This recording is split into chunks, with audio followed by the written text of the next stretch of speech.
Hello everyone, চলো আজকে রান্না করছি সর্ষে এবং দই দিয়ে পমফ্রেট মাছ।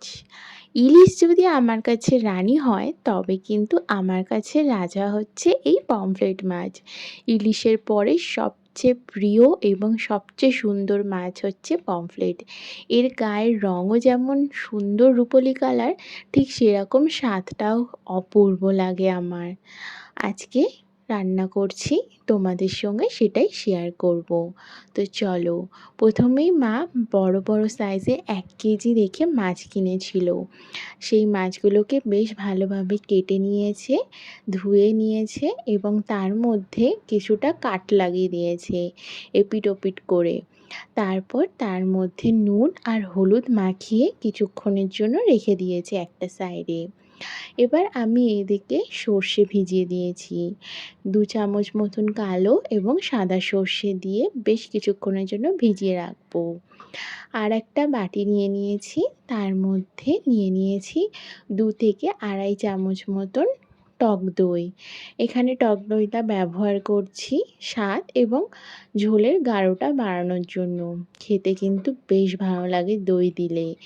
দইটা বেশ ভালোভাবে ফেটিয়ে নিতে হবে যতক্ষণ না এরকম স্মুথ একটা ব্যাটার তৈরি হয়ে যাচ্ছে। দই ফেটিয়ে এক সাইডে রেখে দিয়েছি। এবার মা শিলের মধ্যে সর্ষেটা দিয়ে বেশ ভালোভাবে ছেঁকে নিয়েছিল জলটা, সেটা দিয়ে তার মধ্যে কিছুটা পরিমাণে নুন দিয়ে দিয়েছে, তাতে সর্ষের তেতো ভাবটা চলে যায়। এবার অল্প অল্প জল দিয়ে বেশ ভালোভাবে বেটে নিচ্ছে। আমরা সবসময় সর্ষেটাকে ছেঁকে খেতে পছন্দ করি, তাতে খোসাগুলো মুখে পড়ে না এবং আ অসুবিধা হয় না কোনো। পেট খারাপের ভয়ও থাকে না। সর্ষে বাটা হয়ে গেছে। মা এখানে 1 চামচ মতন পোস্তও নিয়ে নিয়েছে। পোস্তটাকে 2টো কাঁচা লঙ্কা দিয়ে বেশ ভালোভাবে বেটে নিচ্ছে। এখানে তারপরেও মা বেশ কয়েকটা কাঁচা লঙ্কা ব্যবহার করেছে ঝালের পরিমাণ অনুযায়ী। তোমরা চাইলে বাড়িয়ে কমিয়ে নিতে পারো। ওদিকে মা পোস্ত বাটছে, এদিকে আমি গ্যাস জ্বালিয়ে একটা কড়া বসিয়ে দিয়েছি। কড়া গরম হয়ে আসলে তাতে দিয়ে দেবো সর্ষের তেল। এখানে আমি মাস্টার্ড কাটচিঘানি অয়েল ব্যবহার করেছি, ইমামি হেলদি অ্যান্ড টেস্টির। তো তেল গরম হয়ে আসলে তার মধ্যে একটা একটা করে মাছগুলোকে দিয়ে ভাজা করে নেবো। সর্ষে পমফ্রেটের জন্য মাছগুলোকে কিন্তু খুব কড়া করে ভাজতে হয় না, বেশ হালকা হালকা লালচে করে ভাজলেই হয়ে যাবে। তো চলো একে এইভাবে সবকটা মাছ বেশ ভালোভাবে ভেজে নিতে হবে। তো চলো সবকটা মাছ ভেজে নিই।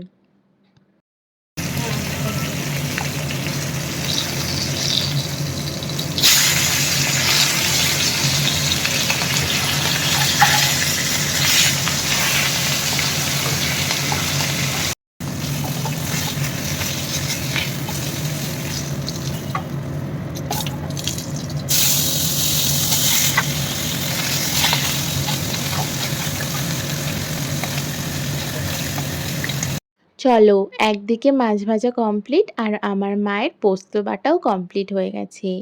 এবার এর মধ্যে দিয়ে দেবো কিছুটা পরিমাণে হলুদ গুঁড়ো, কিছুটা পরিমাণে লঙ্কার গুঁড়ো ঝালের পরিমাণ অনুযায়ী, আর আগে থেকে ওই ফেটিয়ে রাখা টক দইটা, সমস্ত টক দইটা দিয়ে বেশ ভালোভাবে পোস্তর সঙ্গে মিশিয়ে নেব। খুব ভালোভাবে মিশিয়ে নিতে হবে এখানে, যাতে কোনো লাম্পস না থাকে। তোমরা চাইলে এটা কড়াইতেও মিক্স করতে পারো, তবে আমি আগে থেকে ফেটিয়ে রেখে দিলাম। এবার মাছ ভাজার তেলের মধ্যে দিয়ে দিতে হবে কালো জিরে ফোড়ন এবং সাথে 2টো কাঁচা লঙ্কাকে ফাটিয়ে দিয়ে দিয়েছে। এবার দিয়ে দেবো সেই পেস্টটা পোস্তর মধ্যে যেগুলো দিয়ে মিশিয়ে রেখেছিলাম, সমস্তটা দিয়ে দিয়ে দেবো ছেঁকে রাখা সর্ষে বাটার জলটা।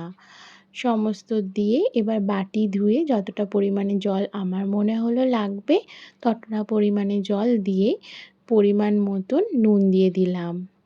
নুনটা দিয়ে বেশ ভালোভাবে মিশিয়ে দিয়েছি ঝোলের জলের সাথে। এবার আর কি অপেক্ষা করতে হবে ঝোলটা ফুটে আসার জন্য।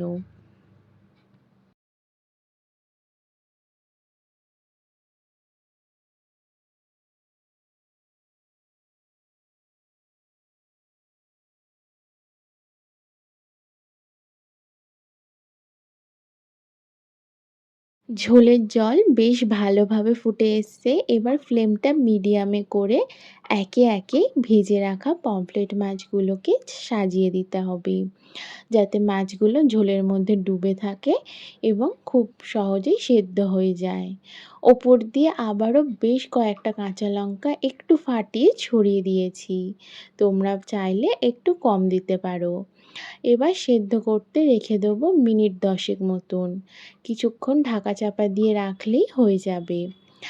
দেখতেই পাচ্ছ মাছ একদম সেদ্ধ হয়ে গেছে। আমি ঝোলের জলটা খুব বেশি টানাইনি, যেহেতু শুধুমাত্র সর্ষে পমফ্রেট করছি সেই কারণে।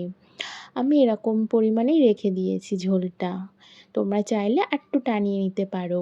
এবার ওপর দিয়ে কাঁচা সর্ষের তেল ছড়িয়ে সঙ্গে সঙ্গে ঢাকনা চাপা দিয়ে নামিয়ে নেবে গ্যাসের ফ্লেম অফ করে। এবার মিনিট 15 কি 20 মিনিট পর ঢাকনাটা খুলবে। দেখবে খুব সুন্দর একটা সর্ষের তেলের ঝাঁঝের স্মেল এবং সাথে সর্ষের একটা স্মেল। খুব দারুণ লাগে খেতে। তো চলো, আমার সর্ষে পমফ্রেট তৈরি হয়ে গেছে। গরম গরম ভাতের সঙ্গে সার্ভ করে ফেলি।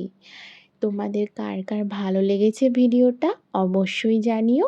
ভালো লাগলে লাইক আর চ্যানেলটাকে সাবস্ক্রাইব করতে ভুলো না।